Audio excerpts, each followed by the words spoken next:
Welcome to Shaped by Faith with your host, Theresa Rowe. To find out more about Shaped by Faith and Theresa Rowe, please visit shapedbyfaith.com or visit the YouTube channel, Facebook, or Instagram. And now, here is Theresa Rowe. Welcome to Shaped by Faith, where we shape our bodies and hearts for God's purposes. I am excited about my guest today because I know her. She's a friend. She is amazing. She's always positive and uplifting, and she's one of my favorite fitness students. Yes, I know we're not supposed to say that, but she is. She's a wife. She's a mother of 5 kiddos. She was a public educator, and she's currently a Rodan and Fields sales rep. Welcome to Shaped by Faith, Amanda Powell. Thank you, Theresa. I'm so happy to be here. Thank you so much for inviting me. Absolutely. You know, Amanda, I've known you for many years, and whenever you're in a room with me, you just light up the room. There's just something about you. I believe that God has anointed you to encourage people, to lift people up. I believe He's got great things in store for you. I want the listeners to hear your story, and not that it's a sad story at all, but everyone has a different story to tell. And I want them to hear about your story, and I want to unfold it one piece at a time. So let's just start in your childhood. What did you dream of doing when you grew up? What did you want to do? Okay, sure. I'm the youngest of 4 kids, and whenever I was growing up, I always just wanted to be a teacher and a dance coach. My dad was a teacher. I have a lot of educators on my dad's side of the family.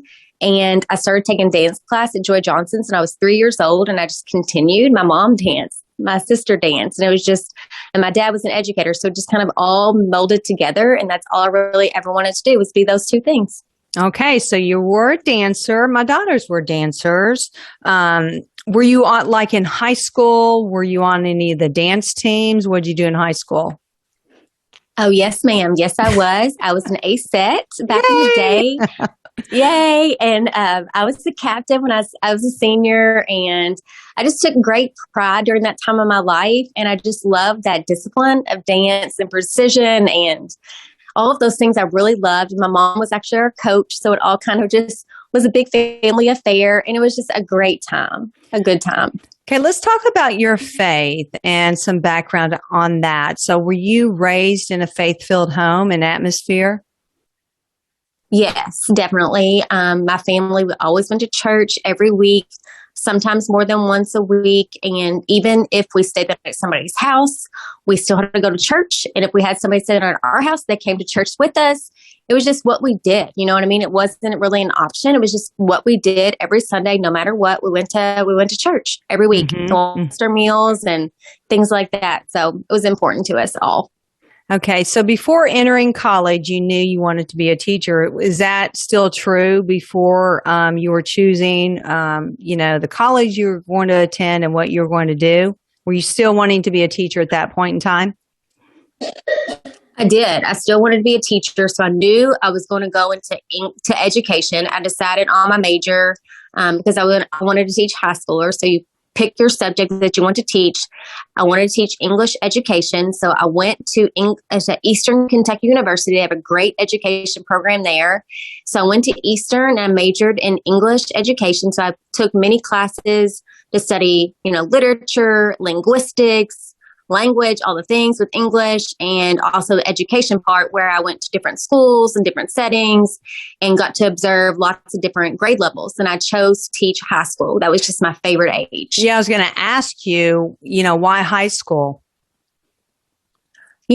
I guess it's because whenever we were in high school as an ASET, we would have kiddie camps where kids would come in, and ASETs we'd recommend to groups, and they would teach little kids, middle school kids, even high school kids, if those kids came to the camp. I just gravitated to the older kids so much more for some reason. I always babysat too, but when it came to making sure things really got done, I just had a trust with the older kids more than the little kids, I guess. And I love teaching high schoolers because they're older now and you can engage in deeper conversations and they retain things on a different level. And it was really special to have such an impact, hopefully all positive, in their lives. And so it was just a really, really special time in my life whenever I was a teacher. It was awesome. Okay. So you are in, let's go to college. You're in your last semester of college.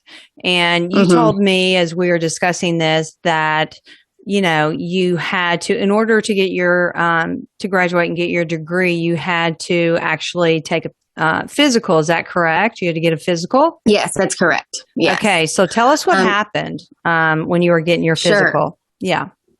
Okay, sure. So it was the fall of 2002. I was set to graduate in May of 2003. So in the fall of 2002, I went on campus and had a physical with an on-campus doctor because you have to have a physical. You have to have lab work, background checks, all these things before you can be a teacher. That's just the way it goes.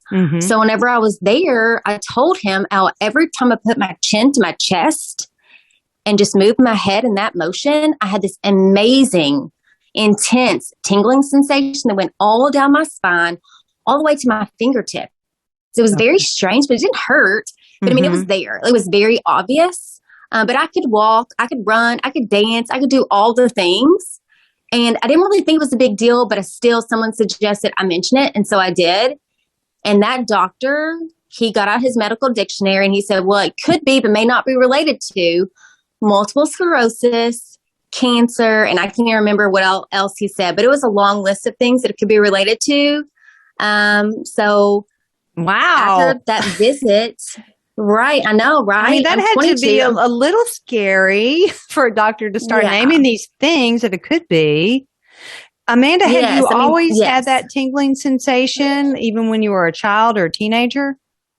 No, I never noticed. If I did, I never noticed it. And I can't imagine I had it any time before. I noticed it when I was 22. Okay. You know what I mean? I just, it just became apparent as I was getting further into my adulthood. Okay. And I didn't notice anything until I mentioned it to a sorority on our floor in college, sorority floor where I lived in our dorm.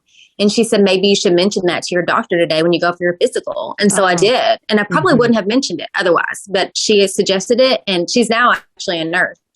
So I attribute quite a bit to her for giving me the courage to just mention it. And so when I did, he told me it's called Laramit's sign. And, but it's related, that symptom is related to a lot of different things. And after my visit, I called my mom and I still really wasn't worried about it because I'm 22. Right. My life experiences are very minor at this point. I haven't really experienced much of the world, you know? So I really wasn't fearful until I went on campus later and I Googled it. Big mistake, honestly, because I didn't know what to expect and what I read was not good. And so I just decided I wasn't going to research it. I was going to leave that to doctors who make that their life's mission to research neurology and multiple sclerosis and those things. But when I did call my mom, because it was so close to Thanksgiving, whenever I was in town, I actually was put on some steroids from a local neurologist here in town in Owensboro. Okay. And then made plans for a neurologist appointment in Lexington, where I ended up meeting my first neurologist at UK Hospital. Okay. So when you went there to Lexington, were you still, you're like, well, I'm just going to get this checked out. Let's just, mark this off the list. Just make sure everything's fine. Right. Okay. And it's going to be fine. Like it's going to be okay. It's not a big deal. And you weren't in any pain or anything like that, right? No, I wasn't in any pain. Fortunately, I had a job. I was a babysitter and I had a job. And you know what I mean? I was busy, and I loved being busy. I was in a sorority. I was actually the president of my sorority. You know what I mean? I had a lot going on and I loved it. And I wasn't going to let anything slow me down if I could help it, Right. And you're a go-getter. You are a go-getter. Yeah, we got one life and it's like, go for it, And I was good at those things. I was good at being a dancer. I was good at being, I was hopefully going to be a good teacher and a good coach and all these things. And I just knew I had to continue to practice and work at it to be the best I could be. And I just didn't want to slow down. I didn't want to stop. Well, we're going to let's take a really quick break here because I really want you to unfold your story in the next segment. So everyone stay tuned for more Shaped by Faith coming up next.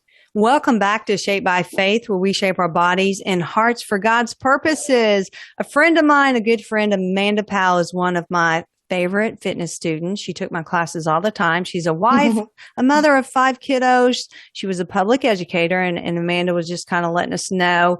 She went to college to be a public educator of high school kids. She's currently a Rodan and field sales rep, and Amanda is sharing her story with us today on Shaped by Faith. So Amanda, where you left off, you were at the neurologist's office in Lexington, Kentucky, just kind of checking out things. So, take it from there. Tell us what happened. Sure. Thank you. So that was again in the fall of 2002. Now we're pushing forward to December, and my parents have met their deductible. And so that's when I could get a spinal tap. Yay. I got a spinal tap. Oh, that gosh. Truly, it was different than a different sort of pain. But the spinal tap is what confirmed that I indeed had multiple sclerosis. And with this doctor, and plus, although I'm from Owensboro, I lived away when I went to college, but I would come back in town for holidays. So it was on Christmas break that I had the spinal tap, and it was confirmed that I had MS. And I started treating my MS with a medication in 2003, and that was a daily injection to treat MS. And it wasn't pleasant either, but it was just what I needed to do. So that went on for some time, and then over time I switched medications because my disease wasn't necessarily progressing, but it wasn't calming down. So I'm now on my 5th type of medication, and the one I will probably be on for always, as long as I can be, because it has helped me the most to really halt the disease progression. But it was a scary time. I still didn't quite understand things, but I was going through the motions. I did my student teaching, had my injections. I was, it was just, again, it was a lot, and I was still kind of aloof to the life of the world, how it's not always pretty and it's messy, and people get diagnosed with things and it's not their fault. And how we handle that really determines how how we handle it really determines how we're going to progress with whatever it is that's thrown our way, And right. I say that I wasn't at home in Owensboro, but I knew I still went to church, even though I wasn't living there. I knew what I needed to do because I knew that he had my back, right? So if other things fail, like friendships, relationships, and things like that, those things will come and go, maybe when you're 22, 23, younger, older, but he never fails. And I know that, and I've always known that. So I always knew I could rely on him. Not that I was happy with him. I was mad. I didn't do anything to get MS, but I have it. And I was angry. Right. And Amanda, I think that's a very human reaction. I really do. Everyone reacts differently, but sure. God had instilled within you a holy tenacity, a strength within you, and he knew your story, and he knew what you could do. And he knew through him you could do it. So tell us what happened. So your mindset, you had this mindset of, hey, this isn't really fair. I don't like this. Right. Who Absolutely. would? But you still have your faith. You're going to church, which is incredible, in my opinion, that you're pressing into your faith. Okay. So how did your family respond to your diagnosis? Because I was living away, I know my siblings, obviously they felt bad for me, of course, but they're living their lives too. And I know that my mom has shared that, my dad wept, I'm his baby, and that's hard. It is. I know it's hard for them to witness me go through everything. And it makes me sad that they have to watch it as their child. That I hate that for them to have to watch me. Just like I hate the story of our Jesus's his cross and what he went through. That breaks my heart to watch him go through all those things. But I know he did it for us. It's just like me going through all this. I know I need to do this for myself to remain as healthy as I possibly can. I need to do what I need to do. So, but Amanda, when a parent does watch a child go through that pain, mm-hmm. there really mm-hmm. is a greater purpose behind that pain. We may never know what it is this side of heaven, but God is instilling in the parents faith, lean into him, trust him, right. Give him your child, pray for your child, and do mm-hmm. what you can mm-hmm. to help. Mm-hmm. And I think it's as big a part of their story as it is your story as well. God chose them to be your parents, to love you. Very true. And to support you. I mean, just think about if you had different parents, God gave you those parents, but your story is a big part of their story as well, because God planned it that way. So, that's very true. God's got greater plans and purposes for each one of us. Okay, let's talk about, all right, you've been diagnosed, you're going through your student teaching. Now, you're married and you have 5 kids, so your husband had to come into place somewhere. Okay. Yeah. So let's talk about that. Yeah. That's so funny. So that all was confirmed when I was 23 years old, started taking medications, and I was still in college, graduated, but I needed to continue with my degree so I could remain on my parents' insurance, because MS medications are not cheap, and to remain, to be able to get, assistance with all the therapies and medications I take, furthered my education, went on back to school, stayed in school rather, my master's degree. And during that time is when I met my now husband. So I was doing a lot of substitute work alongside of getting my master's degree, and my husband was in the same building that I was. I was subbing for teachers, and my husband was there. I just know he was my husband. And so, we went on a few dates, and we became friends, and with other teachers too. And it was just a lot of fun to meet him and get to know him more. And I let him know, I said, I'm probably going to have to move to Owensboro. He said, what? I'm like, well, I love it here. I like it here, but I need to be close to my family. I need to be close to my mom and dad. And with my health concerns, I just need to have the constant support that I know they'll have from them. Right. And then, of course, once we got married in 2006, we had a couple kids before we moved to Owensboro. And that was another reason why we moved, because I wanted my kids to have their cousins, and they had cousins here. Okay, so that was really important to both of us. Okay, Amanda, so you explained to your husband, before he became your husband, what was going on with your body. And, sure. And he loved you. Bottom line, you love someone, It doesn't matter what's going on with them, in their body. Right. So he married you, you had a couple of kids. How did your body handle your pregnancies with you being diagnosed with MS? Mm-hmm. Sure. We had our first child in 2007. We were still in Richmond at the time. And after I had my first, I had to get on some steroids. That's basically what neurologists do for you. Whenever you have a relapse with MS, you get put on steroids, kind of like to reduce inflammation and just kind of like give your body a boost. Right. So I remember I had a line in my hand so I could get my infusions, but I didn't want to have to continue to get stuck. So I would still teach and keep my little line in my hand for steroid drip. And I was in the classroom doing what I needed to do.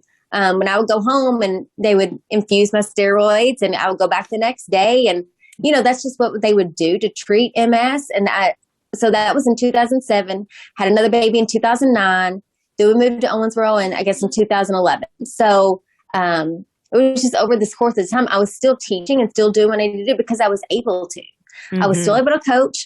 I was still able to do all these things. So MS really at that point, it had kind of set me back a little bit, made me uncomfortable some, but it wasn't until we had more and more kids, namely our 5th, that it really took the cake, and MS really showed me what it could do. Mm-hmm. So my disease still had not progressed, but it was getting very aggravated. Okay, let's take a really quick break here, because I want the listeners to hear the rest of your story. So everyone stay tuned for more Shaped by Faith coming up. Welcome back to Shaped by Faith, where we shape our bodies and hearts for God's purposes. Amanda Powell is unfolding her story. She's sharing her story of being diagnosed with MS. and having children. And Amanda, I do want to say something right here. Listening to your story in the second segment, most people would not have continued teaching like you did with a drip in their hand. I'm telling you, God has placed within you a strong constitution to do his purposes, and you have a great purpose on this earth, and you receive that, okay?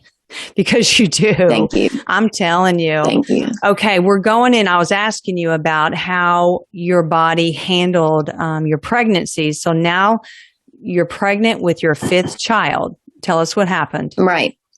Sure. Our fifth child, honestly, my medication that I'm currently taking, that I was taking when I was pregnant with her, of course, I had to stop taking the medication. And so your body has a reaction because it's used to that medicine being in your system. And over time, the medicine leaves your system. And when that happened, my legs became so heavy to carry and walk and move. And I was with a high-risk pregnancy doctor, and he said, your baby's fine. Your baby is fine. She is right where she needs to be. She's in the safest place she could ever be, right in your womb. Mm-hmm. She's okay.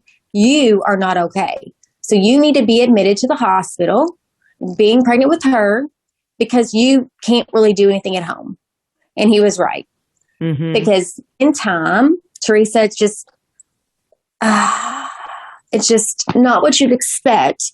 Right. In time, I could not feed myself. I could not brush my teeth. I definitely couldn't tie shoes. Mm-hmm. All the little things I do believe most of us take for granted that we can do day to day, I was not able to do. And MS had really taken a toll on your body during this pregnancy. Absolutely. Because you could not take your medicine. So it had progressed. So, all right. So tell us, after you had your child, what's her name? Her name is Georgia Claire. Georgia Claire. Tell us about after you delivered her. Sure. Honestly, she wasn't due until January, and that girl decided to show up on December 1st. She showed up on December 1st, a little after midnight, I think 12:36 a.m., and she was perfect. She was born healthy, probably because I was pumping her with all kinds of steroids, but she was healthy and she was thriving, but her body temperature was low. Mm-hmm. So she remained in the NICU for 10 days. Oh, wow. And I was in the hospital too. And that was the best place for me to be because clearly I couldn't do the things that a mom needs to do with their child. So my husband's on his first rodeo. This is number 5. All our kids now are home from Christmas break at this point. And so he's home with 5 kids. And she was in the NICU for 10 days. And somewhere, honestly, from the day 10 and day 20, December 20th, she was in the emergency room at our hospital. Okay. She was in the emergency room at our hospital because she was not breathing well. And she was actually very cold. Her body temperature was very low. Mm-hmm. And whenever it was recognized, she went to the ER and they knew that they could not care for her here. She needed to go to Louisville. So she was taken by ambulance to Louisville where they discovered she had RSV. And, RSV is a silent little booger. Like it just shows up and you don't know it. Right. Especially in an infant. Infants can't do anything but cry. Mm-hmm. And she was a preemie. She was born early. So it wasn't odd to my husband or anybody else for that matter that she really wasn't making a fuss, Right. So I know that it's been hard for our family to wrap our heads around everything that went on during that time, but it was his plan, and we're lucky that she's still here. She developed RSV, and now, of course, that was treated then. She spent her first Christmas in the hospital, and that Christmas, I got to go see her with my mom. I got to leave our hospital here. I got to take a day off and go visit her in Louisville. And then she spent some more time there remaining. And eventually, I finally got to check out of our hospital. I was there for 58 days. Oh, my goodness. And, right. It was just crazy to think about 58 days in the hospital. And during that time, so much had happened. But now she's still with us now. Thank God. She's still here. And she is since then been diagnosed with cerebral palsy. She's also nonverbal and she's immobile. So she has a feeding tube and she can't walk or talk, but she can still do things like smile and laugh. And we're so grateful for that little smile of hers because it carries us through. Every day. It carries us through because it's a lot. That's a lot, Amanda. Yeah. That's a lot. But, and I know it's hard to see it from your perspective, but God chose you because you're special, you're unique. He knew you could handle what he's given you to handle, and you have a special crown in heaven, waiting for you. How would you, and I hate to leave the show like this, but how would you encourage someone who's going through a challenging time in their life? What would you say to them? Oh gosh, thank you. That's a hard question to answer.